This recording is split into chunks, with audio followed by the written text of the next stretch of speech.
cliquer sur cette vidéo. Alors, mon invitée d'aujourd'hui fait des études dans le domaine des mathématiques. Elle a 20 ans et elle est considérée par ses proches comme une guerrière. Elle a été élue Miss Nord-Pas-de-Calais 2023 il y a très peu de temps. C'est Ève Gilles. Salut Ève, merci d'être avec nous. Salut, merci pour l'invitation. Avec plaisir. Alors, est-ce que tu peux te présenter et puis nous donner un petit peu tes traits de caractère?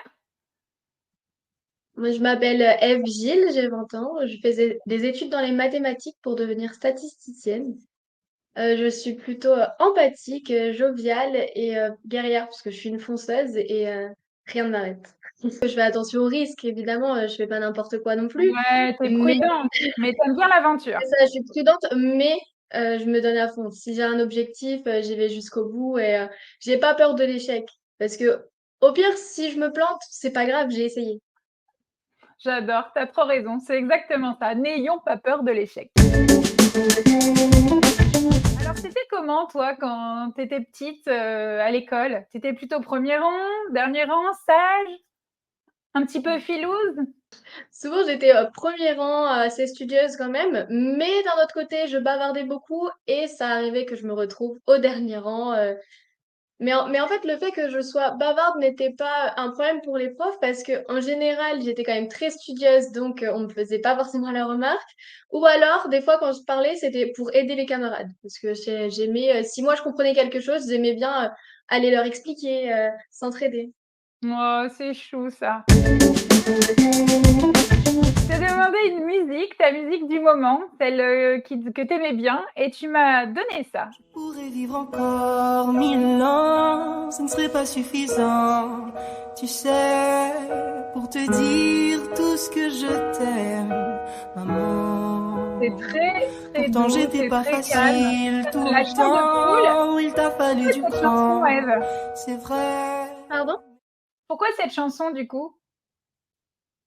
En fait, déjà, l'auteur de cette musique, c'est Michael Pouvin, c'est un auteur, enfin, un chanteur réunionnais que j'ai découvert à mes 8 ans. J'ai commencé à écouter ses musiques à ce moment-là et je l'ai découvert par une autre musique qui était à la base ma préférée. Puis j'ai entendu celle-là et c'est vraiment, au-delà du fait qu'elle soit douce, c'est plus un remerciement à mon entourage. Et c'est ça qui me plaît vraiment sur cette musique, c'est que c'est comme si à chaque fois que je l'écoutais, je disais merci à mes parents, je disais merci à tous ceux qui sont là pour moi. Parce que le titre de cette chanson, c'est Grâce à vous, si vous voulez l'entendre entièrement. Et c'est vrai que c'est un beau message d'amour et de reconnaissance. Là, aujourd'hui, tu travailles dans le domaine des mathématiques.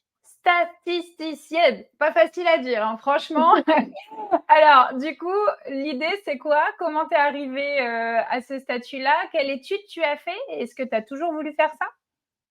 Alors non, au départ, j'hésitais entre la médecine et les mathématiques. Alors non, je n'ai pas choisi tout de suite les mathématiques. J'ai d'abord tenté la première année de médecine, mais après le premier semestre, je me suis rendu compte que ça me plaisait pas, que c'était pas mon domaine, c'était pas mon truc. Donc j'ai arrêté. J'ai travaillé à l'usine pendant à peu près 3 mois pour me faire un petit peu d'argent.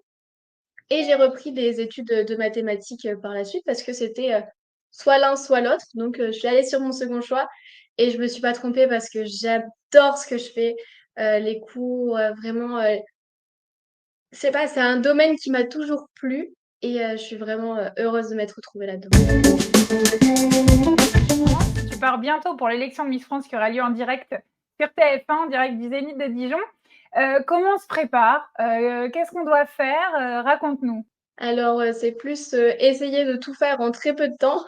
Un mois de préparation, au final, c'est vraiment très peu.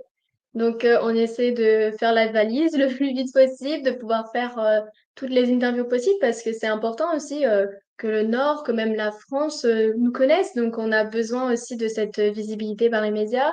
On a besoin aussi du contact avec le public. Donc, on essaie de leur écrire, enfin de leur répondre au moins aux courriers qu'ils peuvent nous envoyer. On essaie aussi de les voir un maximum. On fait le plus d'événements possible et j'apprécie chaque moment que je passe, que ce soit avec le comité ou en famille, mais il reste très peu de temps avant le voyage, alors on est très, peu importe pourquoi, on a toujours quelque chose à faire. Bon, en tout cas, c'est un emploi du temps très chargé. Est-ce que tu as toujours voulu avoir cette couronne sur la tête? Oui, toute petite, je voulais participer à Miss France. Et il y a peu de temps, mon grand-père, à la réunion, arrêtait pas de dire à ma mère, mais pourquoi elle se lance pas? Pourquoi il va pas? Pourquoi elle essaie pas? Et moi, je me suis dit, l'année passée ou il y a 2 ans, je ne sais plus trop, mais en médecine, j'ai arrêté et au final, ça m'a pas fait perdre un an. Ok, j'ai fait des études qui m'ont pas plu et je suis allée dans quelque chose d'autre, mais c'était pas une année de perdu, ça m'a apporté des choses. J'ai appris à travailler, j'ai vraiment pris beaucoup en maturité grâce à cette année. Et donc, je me suis dit, là, tu es encore dans tes études. Donc, si tu veux te donner une année pour faire quelque chose, c'est le moment. Quand tu travailleras, tu auras peut-être plus le temps, ça sera peut-être ton job de rêve, donc tu n'oseras plus après arrêter pour te lancer dans un nouveau projet. Donc c'était maintenant ou jamais. En plus, je suis bien dans ma tête, je suis bien dans mon corps. C'est le moment. Moi, ma petite anecdote, elle se passe le jour de l'élection Miss Nord-Pas-de-Calais. En fait, pendant les essayages et pendant le filage, la robe du dernier tableau, la robe blanche bustier, me tenait très bien, tout allait bien, vraiment parfait. Mais je ne sais pas pourquoi, le soir même, quand je l'ai mise, elle ne me serrait pas du tout. C'est-à-dire que je flottais vraiment dedans, je sentais qu'à chaque pas que je faisais, oh, oh, oh, Ah il ben, tombait. intérêt de gonfler les pecs pour être sûr qu'elles tiennent C'est bien, ça. quoi. Donc, en plus de gonfler les pecs, j'essayais de serrer les bras. Donc, c'est pour ça que sur les photos, les vidéos, on me voit avec les bras un peu près du corps par rapport à d'habitude. Et du coup, quand je tenais les mains de Axel, quand on était toutes les deux seulement sur C'est scène, c'est vrai qu'à ça? la fin, souvent, on vous retrouve les 2 finalistes à vous tenir les mains face à face. Donc, effectivement, on lâche la robe pour, voilà, où on attend de savoir. Oui, j'essayais quand même de garder avec moi, je lui tenais les mains et je lui disais, tu sais, Axel, si j'écarte les bras, la robe, elle tombe à mes genoux. Et c'est pour ça que sur toutes les vidéos, juste avant l'annonce des résultats, on me voit exploser de rire, mais c'est parce qu'en fait, je disais plein de petites choses pour détendre l'atmosphère. Bah, en tout cas, ça marchait bien de vous voir et de vous voir sourire comme ça. Alors, sur cette photo, on te voit à l'âge de 8 ans. On voit déjà que tu aimes ça. On voit que tu as envie de t'amuser. On voit que tu as envie de te déguiser jusqu'au papier journal de La Voix du Et Nord sur le front. C'est canon. Si tu pouvais murmurer quelque chose à cette petite fille de 8 ans dans l'oreille, tu lui dirais quoi aujourd'hui? je ne voudrais rien lui dire parce que même si j'ai pas forcément toujours fait les bons choix, même si j'ai pas toujours pensé les bonnes choses, par exemple petite, peut-être qu'il y avait des moments que moi je voyais vraiment triste, alors que maintenant quand je le regarde avec un regard neuf d'adulte, je me rends compte que j'étais super heureuse, que c'était un super moment. Donc je pense que je voudrais rien lui dire parce que je voudrais qu'elle fasse les mêmes choix. Ma vie, là où j'en suis aujourd'hui, j'aimerais qu'elle y arrive aussi. Donc je veux pas la spoiler. Je veux la laisser faire ses Voilà, choix, je veux la laisser c'est vivre. pas de teaser, elle spoile pas, elle lui laisse voilà, vivre sa vie pleinement, en tout cas de petite fille, d'adolescence, pour arriver où tu es aujourd'hui. C'est beau ça. Si tu pouvais donner un petit mot de la fin, un petit clin d'œil, un petit message, tu dirais quoi et à qui? Je pense que je m'adresserai à toute la France, à toutes les femmes.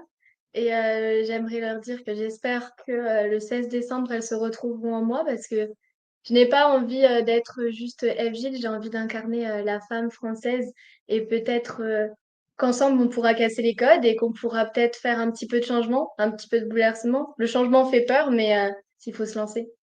Merci beaucoup d'avoir été avec nous. Merci pour ce beau message en fin d'interview. En tout cas, on croise les doigts pour toi, pour la suite de cette aventure. Parce que ça arrive vite, vite, vite là. Il va falloir continuer à préparer la valise. Et puis, quant à nous, on se retrouve très, très vite ici pour un nouveau papotage. Je compte sur vous. Vous vous abonnez, vous commentez, vous mettez des cœurs sur cette belle vidéo de notre jolie Ève. Et je vous dis à très bientôt. À bientôt. Salut! Salut.